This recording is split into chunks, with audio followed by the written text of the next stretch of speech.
মার্কিন ভূখণ্ড থেকে প্রায় 5,000 কিলোমিটার দূরে বিশ্বের সবচেয়ে বড় দ্বীপটির দখল নিতে এবার শুল্কারোপের পথ বেছে নিয়েছে ট্রাম্প প্রশাসন। 1 ফেব্রুয়ারি থেকে যুক্তরাষ্ট্রের সাথে বৈদেশিক বাণিজ্যে 10% শুল্ক গুনতে হবে Denmark, Finland, France, Germany, Netherlands, Norway, Sweden এবং যুক্তরাজ্যকে। এরপরও কোনো সমঝোতায় না পৌঁছালে আগামী 1 জুন নাগাদ শুল্ক বেড়ে দাঁড়াবে 25%।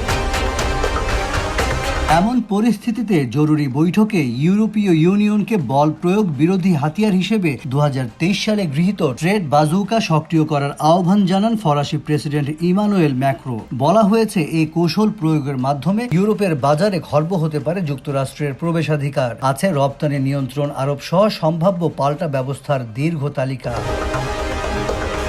গত বছর জুলাইয়ে ইইউ ও যুক্তরাষ্ট্র অস্থায়ী বাণিজ্যের বিষয়ে সমঝোতায় পৌঁছালে পিছিয়ে যায় যুক্তরাষ্ট্রের বিরুদ্ধে পূর্ব ঘোষিত 9,300 কোটি ইউরোর প্রতিশোধমূলক শুল্কারোপের সিদ্ধান্ত। বার্তা সংস্থা রয়টার্সের তথ্য, এবার এই মোটা অঙ্কের শুল্কারোপের দিকে এগোচ্ছে ইউরোপীয় জোট। বিশ্লেষকরা বলছেন, বর্ধিত শুল্কের প্রভাবে এবছর মোট অর্থনৈতিক প্রবৃদ্ধির 1/4 হারাতে পারে ইউরোপ।